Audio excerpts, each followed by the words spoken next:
Halo everyone, masih dengan Bung Harso dan Bung Bonedi. Mungkin konten ini jadi penutup di akhir 2025 ya Bung ya. Ya, sebelum menyambut tahun baru ya minggu depan. Bung Bonedi gimana nih kabarnya nih? Ya, baik. Oke, yang pertama kita ke Inggris ya dari hasil EPL. Aston Villa mengejutkan ya menang lawan Chelsea dan bertengger di posisi 3. Sudah mulai masuk kontender juara EPL lah ini ya kemungkinannya. Ya, ini Aston diam-diam hanyut kan sih. Jadi sempat awal musim kesulitan ya, kalah terus imbang. Tapi makin kesini malah stabil ya. 11 kemenangan ya betul-betul ya. Betul. Meskipun menangnya ya Tipis agak lah. tipis, terus apa ya, kadang skor yang rawan gitu 2-1 ya kan. Tapi cukup stabil sih, maksudnya backnya gitu nggak panik ya, meskipun dia kebanyakan sih Aston itu kebobolan dulu ya. Betul. Jadi malah mental untuk membalikkan kemenangan tuh sekarang lebih bagus dari musim lalu ya. Dan apa ya, nggak tumpuh ke Watkins sih sebenarnya. Jadi banyak dari pemain yang lain ya, kayak siapa Maticas ya backnya, terus ada McGinn, Rogers ya terutama. Lebih fluid lah. Iya, jadi nggak semua harus ke striker sih. Meskipun kemarin ya Watkins ya 2 gol ya sama Chelsea itu. Jadi big lagi lah. Iya, baik lagi sih. Dan itu juga masuk menit berapa? 50-an kan babak kedua. Babak kedua dan langsung 2 gol ya kan. Ini tuh kayak Emery pas di Sevilla kan, sama-sama ada Villanya. Dia bangun ritme berusaha ditembus, tapi dia bisa memenangkan pertandingan lah, ini ritmenya sama. Iya, secara ritme sama ya, terutama selama Emil Martinez sih di posisi kiper ya. Nah, nanti kalau dia jadi pindah kan itu yang susah ya untuk menggantikan Martinez kan. Figurnya lah ya. Apalagi dia di Villa kan udah 4-5 tahun ya. Dan apa ya, mungkin ini musim berusaha semaksimal sih kalau dia bisa tembus champion kan. Mungkin Martinez nggak jadi pindah bisa aja. Karena next match-nya kan nanti lawan Arsenal lah, tapi ini di kandang Arsenal kan ya, entah bisa curi 1 poin atau bisa memenangkan pertandingan mungkin ya. Iya, ini Arsenal harus membuktikan sih gimana apa ya, menjaga konsistensi untuk ya kan, sama Natal tahun baru ini paling berat ya untuk Inggris ya. Jadi seminggu itu bisa 2-3 pertandingan antara Liga dan Cup ya. Dan kalau Aston Villa menang di match Arsenal ini poinnya sama lagi on lah ini sampai akhir musim lah ini. Iya, kalau sampai menang ya, dan mungkin City kalau di atas enak ya, makin jauh sih City. Yang diuntungkan kan City malah kalau Arsenal kalah kan, karena City kemarin itu menang ya lawan Nottingham Forest kan. Iya, itu juga apa ya, sempat kewalahan juga sih lawan Nottingham ya. Pertama dia apa sih, banyak numpuk pemain di belakang ya. Jadi berapa kali terobosan yang ke Haaland tuh kayak mati sih. Ya, kalau saya lihat mati. Misalnya defense-nya itu 2 orang yang jaga dia, dan berapa kali untuk terobosannya itu gagal terus sih, kepotong di tengah ya. Dan makanya golnya itu dari Serki dari gelandang-gelandang yang untuk apa ya, memecah kebentuan lah tuh. Jadi Serki itu beberapa kali coba lewat Foden ya, tapi mungkin Serki lebih bagus pada kemarin ya. Jadi dan itu Serki juga nggak sempat mungkin oper ke Haaland ya, udah di blok duluan ya, atau digagalkan ya. Tapi selepas itu sih ya, namanya City kan dari setiap posisi dia banyak pemain yang bisa mencetak gol ya. Karena isu yang beredar kan kayaknya ini musim terakhir Pep sih dari media Inggris ya. Ya kalau ini musim terakhir ya mungkin dia juara sih, ataupun bisa jadi champion juga, bisa double, treble ya kan. Karena musim lalu hancur banget. Ya malah makin semangat sih kalau dia mau pensiun, mungkin ya nggak akan ngasih kesempatan Arsenal juara ataupun enak-enakan gitu ya. Mungkin golnya juga akan banyak kan, karena seleksi gol juga dihitung di PL. Karena ini prediksi gue ya, kalau musim ini Arsenal nggak juara, musim berikutnya makin berat karena MU udah mulai cocok lah sama Mourinho kan. Yang lain mulai kuat kan ya. Ya ini Arsenal kan selalu nyaris terus ya, nyaris terus di balap Liverpool, nyaris di balap City ya kan. Nah, ya mungkin dari Artetanya juga lama-lama mungkin bosan ya, bisa jadi pindah ya. Atau mungkin di-sack lah, dipecat ya. Ya bisa juga dipecat ya kan, karena apa ya, ya nanggung sih saya lihat. Dia udah juara di paruh musim tapi gagal juara kan berapa kali ya. Terus nextnya ini masih di kota Manchester ya, MU mengamankan 3 poin ya lawan Newcastle di 1-0 lewat gol Dorgu ya. Ya, ini MU banyak pemain yang ke AFCON ya. Ya betul. Ada Mbeumo, terus Amad Diallo sama Mas Rui ya. Dan lawannya yang dihadapkan itu Newcastle. Jadi ya sebenarnya big match sih ya kan. Newcastle juga ngotot kan untuk masuk 4 besar ya. Apalagi sebelumnya dia apa ya, Walter Mendy bisa nyetak 2 gol ya.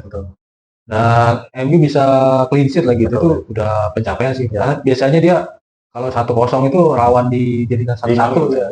Bahkan kemarin di comeback ya jadi 2-1 ya. Jadi udah bagus ini untuk bertahan ya kan, bisa nggak kebobolan. Progres lah ya, pencapaian sih.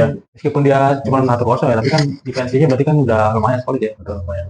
Terus nextnya Liverpool ya di kandang cuma lawan Wolves, ini tinggal harusnya bisa menang 3-0 atau ya apa 5 ya.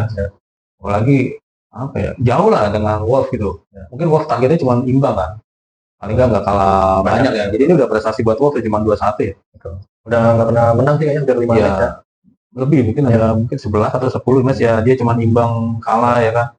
Ya mungkin musim ini dia udah rela turun ke championship ya. Iya. Karena mau diganti pelatih juga apa ya, susah juga sih karena dari segi sebenarnya skuadnya juga agak banyak digembosi ya, kayak Kunha ada pindah, terus siapa lagi tuh Ed Nuri ya kan. Nah pengganti ini Belum sepadan lah. iya nggak ada yang sepadan, sama ya apa ya, mungkin pelatihnya dari awal nggak bisa meramu ya.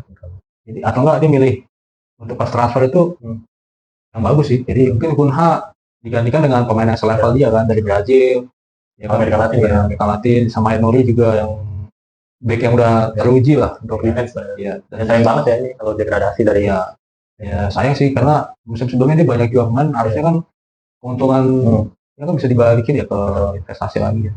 Terus nextnya kita ke Italia ya, ini Supercoppa akhirnya dimenangkan Napoli ya, Iya, Napoli dapat piala ya, piala pertama musim ini ya. dan mengawinkan lah dari hal yang Oh iya, dari yang musim lalu kan. Tapi ya liga di Italia juga sekarang masih panjang sih, ya kan. Dan untuk Supercoppa bisa jadi pemicu sih. Apalagi kan Conte udah agak angin-anginan ya. Dan dia berapa kali kecewa sama apa namanya yang benar untuk transfer ya. Ya banyak pemain yang dia mau, terus tapi nggak dikabulkan. ya mungkin dari uangnya juga kan. Ya, jadi angin segar sih Hojlund sama David Neres nih nyetel kan ini dari. Iya, ini David Neres harusnya bagus sih. Dia kan lulusan Ajax kayaknya. iya dari Ajax. Terus ya padahal sebelum ke apa Napoli dia jumlah gol dan assist itu lumayan ya, double digit kan. Tapi entah mungkin nggak cocok di Italia atau Conte nggak bisa apa ya, nggak bisa ngelatih dengan ya untuk posisi dia ya. Ya baru akhir-akhir ini lah ya, baru ngeblend ya. Ya ini juga udah hampir setengah musim berarti kan dia nyetel ya, karena ya panjang sih, karena di Liga Italia itu kan selisih poinnya tipis-tipis ya kan. Jadi kalau nggak perform 1 minggu udah dibalap sama tim lain. Nextnya kita ke Serie A ya, ini yang baru selesai tadi. Bolonya timbang lawan Sassuolo ya, ini Bang Jack ngasih 1 set lah ini. Iya, Bolonya juga lagi periode susah ya di apa papan klasemen bawah ya. Lawan Sassuolo tuh sebenarnya di klasemen lebih tinggi ya posisinya. Mungkin musim ini dia nggak degradasi sih, selamat ya. Dan JIJ semakin matang ya, permainan makin matang, dan apa crucial save sih Ya betul. sampai nggak kebobolan ya. Jadi hampir nggak kalah. iya, ya ini udah prestasi lah bisa nani bang bolanya. Karena bolanya mau menang kan, dia ngejar poin supaya bertahan kan. Match selanjutnya Atlanta kalah ya 1-0 lewat golnya Lautaro ya lawan Inter ya. Iya, semalam Inter bisa menang 4-0. Sebenarnya Inter tuh banyak banget bisa lebih ya. Tapi ada 1 gol di Angulo ya, gol pertama juga sama siapa? Turam ya, itu tipis sih, mungkin setengah apa ya, telapak kaki ya. Itu serangan baliknya lebih dulu ya. Harusnya sih kalau dari play on sih nggak offside ya, karena nggak dianggap apa ya, sama Hagen Garis kan nggak offside ya. Tapi ternyata VAR ya bilang offside ya, cuma menang 1-0 gitu. Tapi progres lah, masih bisa mengamankan 3 poin ya. Iya, paling tidak dia tetap di klasemen atas ya. Napoli Iya, paling atas ya di peringkat klasemen. Karena ini Napoli juga menang lawan Cremonese di 2-0. Poin lagi cetak gol. Iya, ya sebenarnya ini kasihan juga sih sama Emilio ya. Emil apa? Ya di Lumpur tuh. Iya, Aldiero. Ya bahkan Napoli harusnya bisa lebih juga ya. Betul. Lebih banyak save dari ya lebih bertahan lah dari Cremonese ya. Mungkin target dia nggak bobolan banyak aja sih. Betul.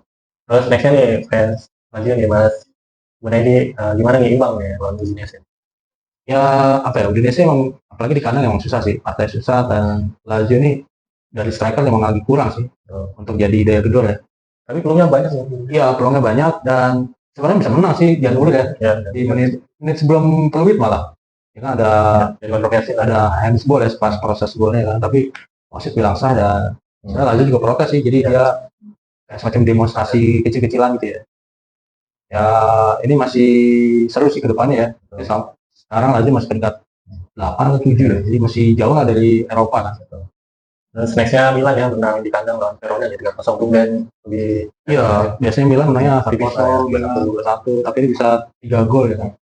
Ini jadi bintang ya Pulisic ya, Pulisic semalam tuh.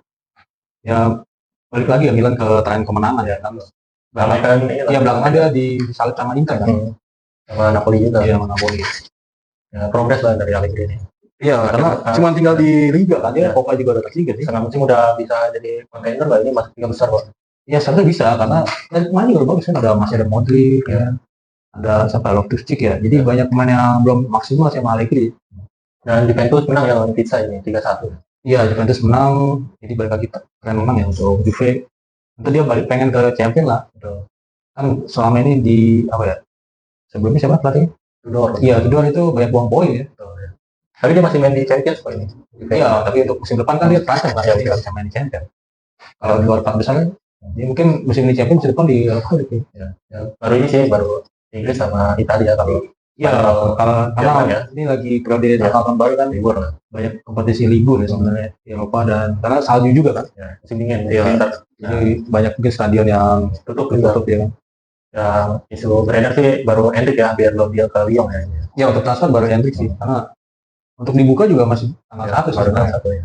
Cuman ada rumor-rumor dan ya masih banyak sih pemain-pemain yang diincar ya. Dan ini manajer Crystal Palace ya diincar untuk suksesornya di Chelsea ya. Iya, yang pasti dia nggak mau perpanjang kontrak baru ya. Betul, Palace betul. ini ya mungkin dia nyari tantangan lah, karena banyak pemain Palace yang pindah lah ke Bosi gitu. Jadi kayak Eze, Olise kan itu aja udah berapa 2 orang. Jadi praktis kan sekarang Cuman Behi lah yang top lah ya. iya gue terus Sar sama Mateta, tapi Mateta kan belakangan udah nggak, mungkin udah 1 bulan lebih ya nggak nyetak gol loh. Ya tentu pelatih juga ya rada-rada kesel kali ini lama-lama pemain gue hilang, tapi yang datang juga nggak sebanding ya dengan yang hilang kan.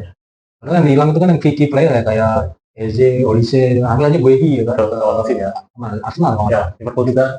Iya itu aja last minute nggak deal kan akhirnya kan. Ya itu ya perlu di ini lah apa disimak sih nanti untuk transfernya Crystal Palace kan lumayan sih musim ini ya, kalau dia banyak pemain hilang kan dia nggak main Liga Eropa lagi. Nah, untuk next match-nya nih gimana nih prediksinya nih Bung? MU langsung ketemu Wolves nih. Harusnya MU bisa lah menambahkan 3 poin lah ini. Mudah lah sebenarnya. Iya lawan Wolves tim yang apa ya degradasi sih. Betul, kayak udah gak ada semangat spiritnya kan. Iya mungkin banyak pemain juga udah apa ya paling nggak cuma datang hadir doang, misalnya nggak kalah WO lah ya Udah sebenarnya kan. langsungnya lah.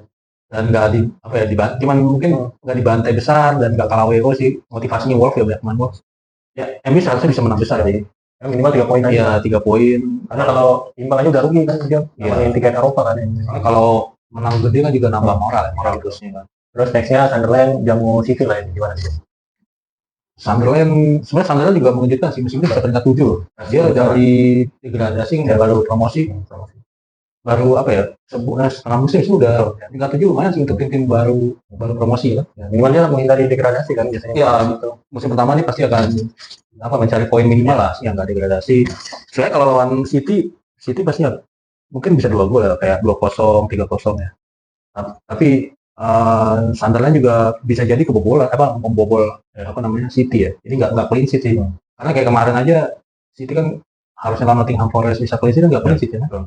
Terus nextnya big match lah ini Aston Villa ke kandang Arsenal kan. Iya di kandang Arsenal ya. Arsenal. Nah ini kita lihat nih apakah Arsenal tuh kayak Chelsea kemarin ya. Jadi udah unggul dulu di comeback ya. Karena kebiasaan Chelsea itu kebiasaan Arsenal tuh kayak gitu. Dia mungkin kalah dulu ya, tapi dia bisa membalikan keadaan dan di momen-momen yang apa ya lawannya itu udah lengah ya agak lemah. Kemarin Chelsea itu kan sebenarnya unggul ya babak pertama. Bahkan shoot on goalnya Villa itu cuma 1 sih dari babak pertama ya. Tapi babak kedua mulai menit 50-an dia bisa mulai ngimbangin dan apa ya malah Chelsea yang susah. Nah kalau Arsenal kayak gitu sih ya sebenarnya ada kemungkinan kayak kemarin lawan Brighton juga Arsenal kan hampir diimbangin. Nggak meyakinkan. Iya. Dan kalau lawan Brighton aja 2-1 terus ketemu Arsenal mungkin prediksinya malah imbang sih. Iya, imbang dengan mungkin antara 1-1 dua sama. Jadi dua tim ini sama-sama nyetak gol ya. Mungkin itu aja, kita tetap stay safe ya Bung ya. Ya, stay safe lama ini banyak masih musim hujan ya, betul akhir tahun awal tahun. Oke, thanks for watching.